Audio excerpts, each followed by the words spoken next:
नमस्कार दोस्तों, मैं अमन स्वागत करता हूं आपके अपने YouTube चैनल एजुकेशन हब पे। यह केवीएस के करंट अफेयर्स का छठा क्लास है और आज के क्लास में हम देखेंगे सितंबर 2022 के करंट अफेयर्स को। इससे पहले अक्टूबर, नवंबर, दिसंबर, जनवरी और फरवरी के करंट अफेयर्स को अपलोड किया जा चुका है। आप उसको प्लेलिस्ट में जाकर देख सकते हैं। तो चलिए शुरू करते हैं बिना किसी देरी के। यहाँ पे वित्त मंत्री निर्मला सीतारमण ने कला, विज्ञान, दर्शन आदि से संबंधित शिक्षा को ऑनलाइन उपलब्ध कराने के लिए एक ई लर्निंग प्लेटफॉर्म को लॉन्च किया है। इसका नाम क्या है? तो यहाँ पे इस ई लर्निंग प्लेटफॉर्म का नाम भारत विद्या है और इसे भंडारकर ओरिएंटल रिसर्च इंस्टीट्यूट द्वारा विकसित किया गया है। अगला कह रहा है कि हाल ही में लोक उद्यम विभाग ने आरईसी यानी कि पूर्ण ग्रामीण विद्युतीकरण निगम लिमिटेड को भारत के 12वें महारत्न कंपनी का दर्जा मिला है। तो आपसे पूछा जाए कि वर्तमान समय में भारत में महारत्न कंपनियों की कुल संख्या कितनी हो गई है? तो 12 हो गई है। अगला है आपका उत्तर पूर्व भारत में पर्यटन को बढ़ावा देने के लिए 24 से 27 सितंबर 2022 तक वर्चुअल सम्मेलन सिम्फोन का आयोजन किया गया है, जिसका उद्घाटन केंद्रीय मंत्री जी किशन रेड्डी द्वारा किया गया है। इसका उद्देश्य पर्यटकों को होने वाली समस्याओं की दर पर विचार करना है। तो यहाँ पूछा गया कि पर्यटकों की दर को समस्या को कम करने के लिए किस वर्चुअल सम्मेलन का आयोजन किया गया है? तो सिम्फोन का आयोजन किया गया है। अगला है आपका कि भारतीय सेना ने ऊंचाई वाले इलाकों में सैनिकों की जान बचाने के लिए उत्तरी सिक्किम में अपना पहला हिमस्खलन निगरानी रडार स्थापित किया है। तो ये भी अपने आप में इंपॉर्टेंट है क्योंकि इस प्रकार का यह पहला पहल किया गया है। अगला है कि हरियाणा के राखीगढ़ में हड़प्पा संस्कृति का सबसे बड़ा अंतर्राष्ट्रीय म्यूजियम बनाया जा रहा है। यहाँ 5000 साल पुरानी हड़प्पाई कालीन कलाकृतियों को रखा जाएगा। तो ये भी अपने आप में इंपॉर्टेंट है। कई बार पूछा गया कि राखीगढ़ी किस राज्य में है? तो हरियाणा में। और वहीं पर तो ये पूछा जा सकता है कि हड़प्पा कालीन म्यूजियम कहाँ बनाया गया है? तो राखीगढ़ी, जो कि हरियाणा में है। अगला है 30 सितंबर से 2 अक्टूबर तक महिला एवं बाल विकास मंत्रालय द्वारा पोषण उत्सव का आयोजन किया गया है। इसका उद्देश्य देश में कुपोषण को दूर करने तथा बच्चों एवं महिलाओं को बेहतर स्वास्थ्य सुविधा के लिए एक मंच के रूप में कार्य करना है। आगे गुजरात के हजीरा में रिलायंस इंडस्ट्री का भारत का पहला और दुनिया का सबसे बड़ा कार्बन फाइबर प्लांट बनाया गया है। अगले 5 वर्षों में इसे 75,000 करोड़ का निवेश किया जाएगा। तो ये भी अपने आप में इंपॉर्टेंट है कि दुनिया का सबसे बड़ा कार्बन फाइबर प्लांट कहाँ पर? तो गुजरात के हजीरा में। और किस इंडस्ट्री द्वारा? तो रिलायंस इंडस्ट्री के द्वारा। अगला है कि एचडीएफसी बैंक ने गुजरात में बैंक ऑन व्हील वैन की शुरुआत की।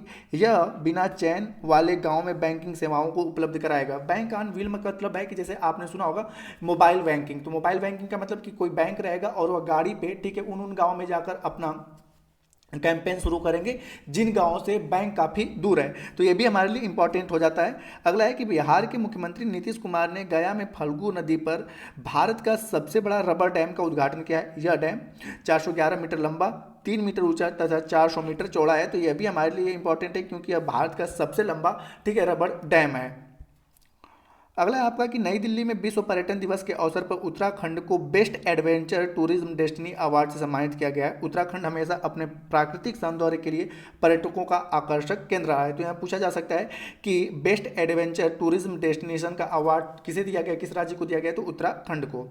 अगला है प्रधानमंत्री नरेंद्र मोदी ने केरल के कोच्चि में भारतीय नौसेना के लिए नए राष्ट्रीय ध्वज का अनावरण किया, जो कि छत्रपति महाराज शिवाजी की मुहर से प्रेरित है और इस ध्वज को निशान नाम दिया गया है। तो आपने पता होगा कुछ टाइम पहले काफ़ी चर्चे में रहा नेवी का ध्वज, जो कि पहले ब्रिटिश हुकूमत से प्रेरित था और उसको चेंज कर अब छत्रपति शिवाजी महाराज। ऐसा माना जाता है कि भारत में नौसेना को मजबूत करने का जो श्रेय जाता है छत्रपति शिवाजी महाराज को जाता है।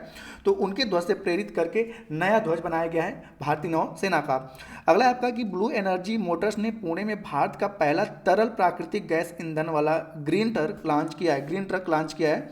इसका उद्घाटन केंद्रीय मंत्री नितिन गडकरी ने किया। तो ये भी हमारे लिए इंपॉर्टेंट है कि भारत का पहला तरल प्राकृतिक गैस ईंधन वाला ग्रीन ट्रक कहां पर और किसके द्वारा लॉन्च किया गया? तो पुणे में ब्लू एनर्जी के द्वारा लॉन्च किया गया है। अगला है हाल ही में ओडिशा राज्य आदिवासी समुदायों पर उनकी पुरानी परंपराओं को दस्तावेज के लिए ज्ञान को शुरू करने वाला भारत का पहला राज्य कौन बन गया है? तो यह है आपका ओडिशा। तो और इसमें कुल कितनी जनजातियों का उल्लेख रहेगा? 62 जनजातियों का। तो ये अपने आप में पहला है कि इंपॉर्टेंट है कि भारत का पहला राज्य जो अपने आदिवासी समुदायों का एक लेख जारी करेगा। अगला है गुजरात के भावनगर में प्रधानमंत्री नरेंद्र मोदी ने दुनिया का पहला कॉम्प्रेस्ड नेचुरल गैस यानी कि सीएनजी टर्मिनल का शिलान्यास किया। यह सार्वजनिक निजी भागीदारी पर आधारित होगा, जिसकी लागत 4,000 करोड़ रुपए होगी। तो ये भी अपने आप में इंपॉर्टेंट है कि भारत का पहला कंप्रेस्ड नेचुरल गैस जो है सीएनजी टर्मिनल का शिलान्यास कहाँ किया गया, तो गुजरात के भावनगर में। अगला है एलिज अजी हजारिका, जो कि उत्तर पूर्वी भारत के उत्तरी चैनल को पार करने वाले दुनिया के सबसे उम्र दराज तैराक बन गए हैं। तो यहाँ पूछा जा सकता है कि उत्तरीय चैनल को पार करने वाले दुनिया के सबसे उम्र दराज भारतीय कौन बन गए हैं, तो यह है एलिस अजी हजारिका, और इनका संबंध किससे है, तो भारत से है। तो ये भी हमारे लिए इंपॉर्टेंट हो जाते हैं। आगे है आपका कि नीति आयोग ने भारत का पहला राष्ट्रीय इलेक्ट्रिक फ्रेट प्लेटफॉर्म ई फास्ट इंडिया लॉन्च किया है, जिसका उद्देश्य भारत में माल विद्युतीकरण को तेजी में लाना है।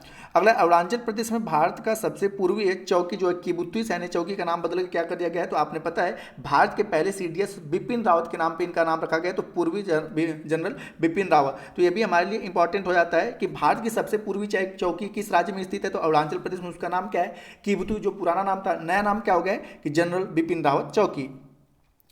आगे है आपका केंद्रीय आवास एवं शहरी मामले मंत्रालय द्वारा राष्ट्रपति भवन से इंडिया गेट तक जाने वाले पथ का नाम क्या कर दिया गया, तो कर्तव्य पथ। ये काफ़ी चर्चे में रहा और यह एग्जाम में आ सकता है। अगला है आपका कि त्रिपुरा में स्थित दासपारा गांव में रासायनिक खादों को उपयोग को कम कर उसे प्राकृतिक आधारित जीवन शैली में बदला गया है। इसके साथ ही यह भारत का पहला परिवर्तित जैव गांव बन गया है। तो यह भी हमारे लिए इंपॉर्टेंट है कि भारत का पहला परिवर्तित जैव गांव कौन सा है, तो त्रिपुरा का दासपारा। अगला 10 से 11 सितंबर को अहमदाबाद के साइंस सिटी में केंद्र राज्य विज्ञान सम्मेलन का आयोजन किया गया, जिसका उद्घाटन प्रधानमंत्री नरेंद्र मोदी ने किया। इसका उद्देश्य विज्ञान, प्रौद्योगिकी एवं नवाचार के क्षेत्र में केंद्र राज्य समन्वय को मजबूत करना है। आगे 7 सितंबर को कांग्रेस ने भारत जोड़ो यात्रा की शुरुआत की, जो कि वर्तमान समय की अगर बात किया जाए तो जो कि पूरा हो गया। तो इसी के बारे में तो आपसे ये पूछा जा सकता है कि भारत जोड़ो यात्रा की शुरुआत कब की गई, 7 सितंबर को, ठीक है। और यह कहाँ से शुरू हुआ, तो कन्याकुमारी से, और कहाँ तक गया, तो 12 राज्यों से होते हुए यह कश्मीर तक गया। और इसमें कुल 119 यात्री थे, जो कि 150 दिनों में यह भारत जोड़ो यात्रा को पूरा किया गया था। तो ये भी हमारे लिए इंपॉर्टेंट हो जाता है कि भारत जोड़ो यात्रा की शुरुआत कब से की गई, कहाँ तक की गई, और इसमें कुल कितने, पहले फेज में कुल कितने राज्यों का यात्रा करनी थी, तो कुल 12 राज्यों की यात्रा करनी थी। आगे आपका कि केंद्रीय पत्तन पोत परिवहन एवं जल मार्ग मंत्रालय द्वारा गुजरात के लोथल में राष्ट्रीय समुद्री विरासत संस्थान का निर्माण किया जा रहा है। तो यह भी हमारे लिए इंपॉर्टेंट है, क्योंकि आपने पता है कि सिंधु घाटी सभ्यता में लोथल क्या था, एक गोदीवाड़ा मतलब कि बंदरगाह था। तो उसी को, ठीक है, समुद्री विरासत संस्थान के रूप में निर्माण किया जा रहा है। तो यह भी हमारे लिए इंपॉर्टेंट हो जाता है।